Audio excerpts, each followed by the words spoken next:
Now, a couple of weeks ago, when I went and fitted that starter on that boat for that chap, came home, the house was nice and warm.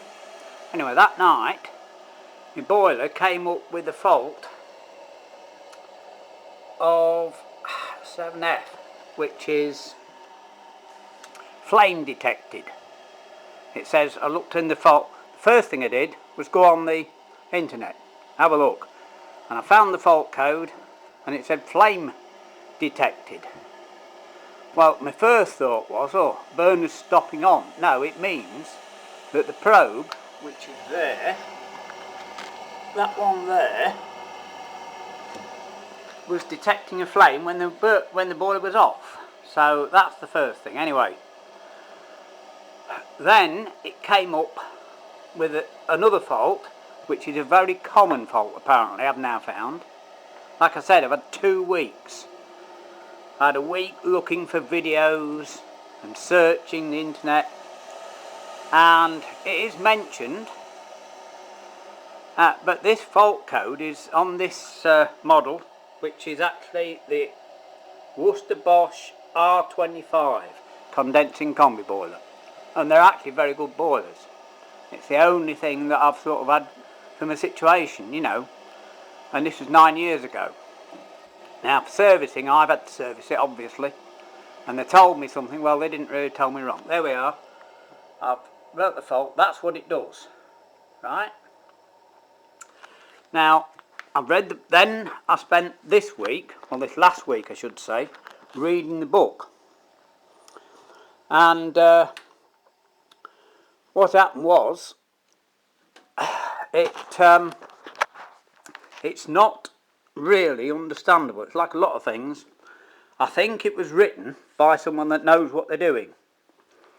Well, just like blooming road signs in towns, they get someone who knows the town to do the road sign, so everyone that doesn't know it can't find the way about. What they should do, of course, is get someone from away to do it. Anyway, after reading the book extensively, then working out what had gone on and what hadn't gone on, I had to also work out, you see what I mean, it's very difficult, right, to find out. This, can you see that? Settings on the Bosch Heatronic, right, and operating the Bosch Heatronic. Now this is a function on the boiler that lets you, if you have the service manual, which you don't get, and again somewhere in this book it says, it really is, it's all over the place. Anyway, after lots and lots and lots of looking for it, somewhere it will tell you.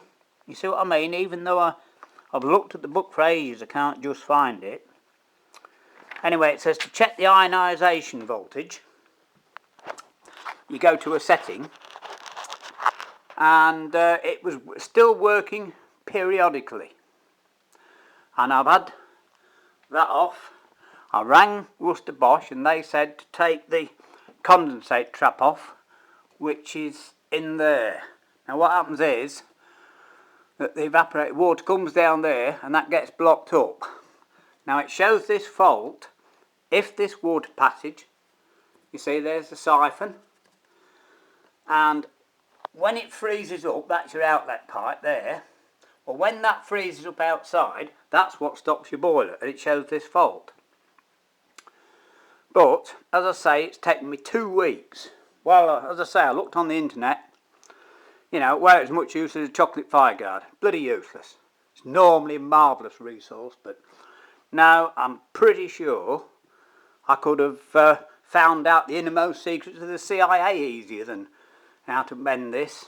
Anyway, finally, we've got it working, and we found the fault, and I bought the new part. You've got to buy that whole thing. On the old one, oh, it's downstairs, but anyway, on the old one, there's actually an inspection window just there, and you can actually see the flame. Well, of course, you need to know that. because of course the only way I can tell now is when that red light comes on, you see, to know if it's burning or not. But also it's very important that you see the flame, because you need to know it's burning properly, that the flue isn't blocked. So that's where we are now, but it now appears to work properly again. God dear. Anyway, I've learnt something over 2 weeks, so I suppose I should be thankful for that.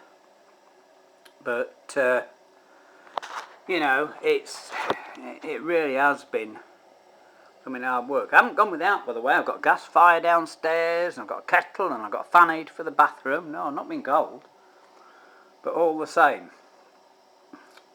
And I've got a very slow leak. It's up to pressure, you see, for the last year. But the problem is, the pipes downstairs have been concreted in the floor. And you can't find the leak. It's very slow. It's about an egg cup full of 2 a day. It's literally a tiny bit of steam, really. So I've just been topping it up. Anyway, that'll have to be done now. So I've got to bypass the underfloor pipe work, I think. So that's the next job. But that's a tale for another day, as I say. So at the moment, this is working properly. So we'll just reset it to the timer. Put that on auto. And I don't have it come on very much, actually. I only actually have it come on about an hour in the morning and about 5 hours at night. So even though the boiler is 9 years old, it's only had about 3 years use, so it should last a bit longer than that, shouldn't it? Anyway, I thought it might just be interested in solving this little problem. So if you get the EA fault, the first thing you need to do is to check that the water passages are all clear, all the way through, right to the outside, because that causes it. Check the flue's clear, and the next thing is to check the flame sensor there. So that might give a little insight into things. Worcester Bosch actually do a video where they tell you just the basic servicing to do. So I've learnt a bit, and as I say, I've read the book, and it's taken me a week to decipher the book. So that's it. So let's hope that we've solved the problem. So there we are. We will keep you informed, no doubt. It'll probably go bang again tonight. I won't be a bit surprised. Alright, bye.